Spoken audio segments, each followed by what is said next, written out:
everybody. How y'all doing? Pretty good here, and welcome to the channel. I'm out cruising around in the Tundra. I'm actually heading out to pick up dinner. I think we're going to have a healthy McDonald's meal this evening. Or maybe something else. I'm not sure. But anyway, I was thinking, what if my Toyota Tundra was a Ram Rebel? The bad. What if it was? Well, the first thing I guess I'd mention is it would have to have poorly designed and poorly applied fender covers, I guess. They're not really flares. They're that plastic piece that goes around the fenders on the Ram Rebel.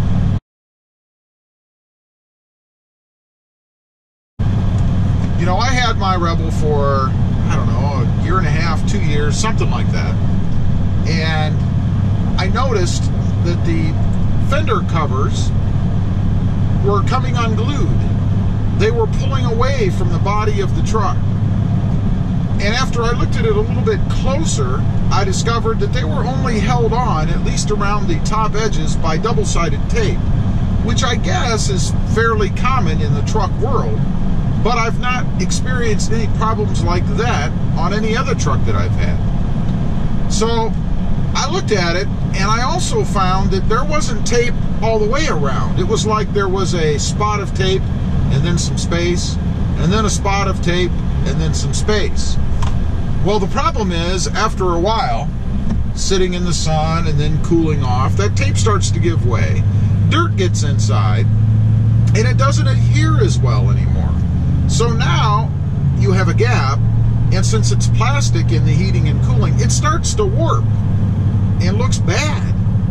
So I had to take mine in and I had to have them replaced because that tape was just not a good solution to securing those fender covers. I didn't like that. It looked terrible. And I know lots of other people have had problems with that. So that's the first thing. Secondly, the fake hood vents on the Rebel.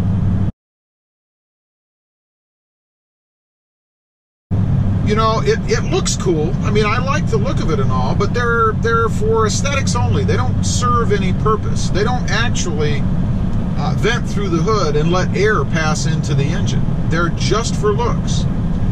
And the same thing as the fender covers kind of applies here. After a while, and I don't know if they're glued or not. I assume they're glued in there somehow.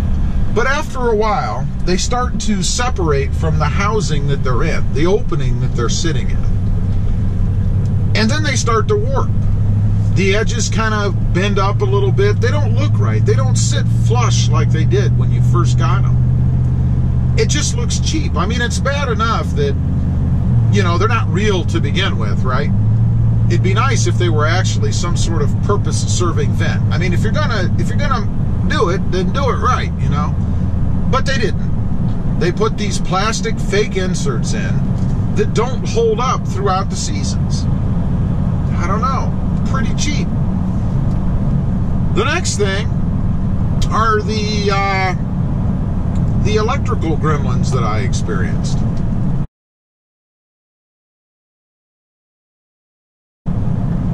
You know, the first thing that happened to me was I got in the truck, turned it on, and the screen, which is all electronic, you know, like readouts and stuff, that shows you your speed and everything else, was black. It failed to load. So, whatever, you know, I turned the truck off, I turned it back on, and it was still black. And I'm like, well, this is a problem, you know, because I can't see how fast I'm going. I can't see anything else. It's just black. I went up on my way. I was going to the gas station. I went to the gas station, turned the car off for the truck, went inside, did my thing, came back out, turned it on, and the screen was magically back. I don't know what the problem was.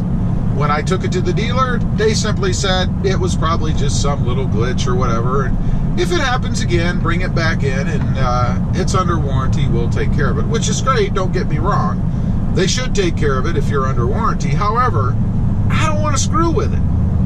You know, I don't want to be running back and forth to the dealer taking care of things, even if they are under warranty. It shouldn't do that in the first place. You know, in my opinion, when you put a system in a vehicle like that, and you have to depend on it, it's not like it was just a radio not working or something. I mean, you can do without that, right? But you got to have a speedometer.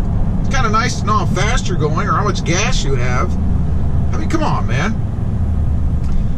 The other electrical little gremlin thing that I had was the automatic up-down windows.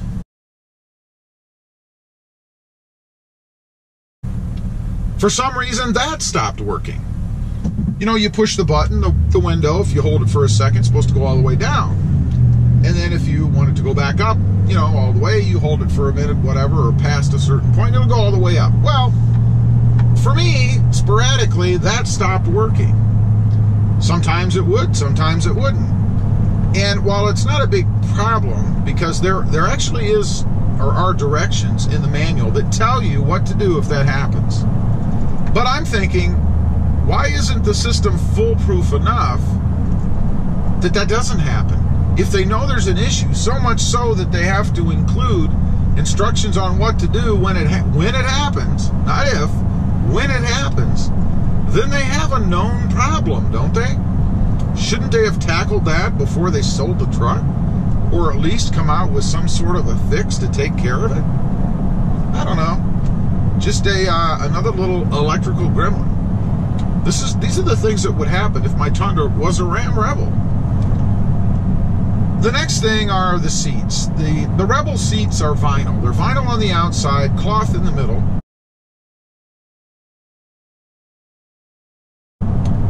And that cloth, the year that I had, was supposed to mimic the tire tread. Pretty cool idea. I thought it was a pretty neat look. But there's a couple of problems. After a while, that vinyl, from getting in and out of the truck, starts to wear. And it turns like a whitish, kind of worn looking color. Not very good. Nobody wants that. The cloth that's, you know, in the middle, in between the real seating surface, I guess, or where the tread pattern is, starts to loosen up a bit and bunches up. So it's not nice and flat and stretched like it is when you get it originally. That's a problem. It looks like crap. I mean, after a while, your seat shouldn't do that. I understand there's going to be some wear possibly, you know, if you're constantly sliding in and out of your seat, but after a year and a half, and I didn't even drive the truck daily. You know, it was just maybe 2 or 3 times a week. I can only imagine what people's trucks look like that drove them frequently, you know, like every day. Probably was a very annoying, problem. Excuse me. The last thing that I'll mention is what I'll call the gimmicky air suspension. Now, let me start off by saying I did like the Ram Rebel's air suspension. I thought it was pretty cool. It was comfortable. It rode well. It would self-level if you put a load in the bed. That was cool.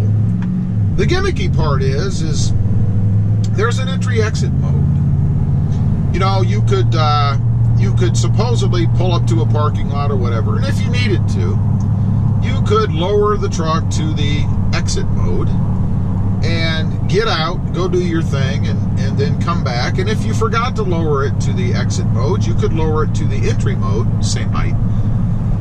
Excuse me, get in the truck and then take off. But the problem with it is it took too long. I mean, if you're like me, when you pull up to wherever you're going to go, you want to hop out of the truck, get into the store, or whatever you're doing, and be done with it.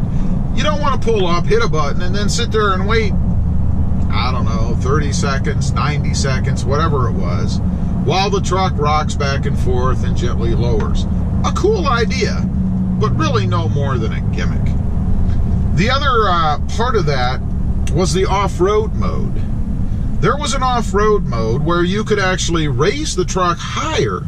I believe it would then be 3 inches above cruising mode, I think. Or maybe it was another inch. But whatever it was an off-road mode. And it would keep you from, you know, hitting rocks and stuff if you wanted to go off-roading. Again, Again, a very cool idea. But the problem with it is over, I think it was maybe 29 mile an hour, 39 mile an hour, something like that, some low speed, it would drop back down to normal mode. What? Why couldn't you leave it in the mode that you want it to be in? It also had an aerodynamic mode, where if you passed like 50 some mile an hour on the freeway, it would lower to aerodynamic mode, supposedly to get better gas mileage.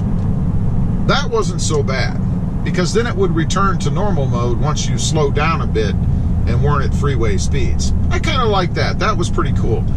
But the other two features of that are just gimmicks. Why? I don't know. Anyway, I just wanted to go over a few things there on, you know, what if my Tundra was a Ram Rebel? The bad things. Anyway, appreciate you guys watching. Please give this video a big thumbs up. Hit that subscribe button if you haven't before. And we'll see you next time on the web. Have a good day. Bye.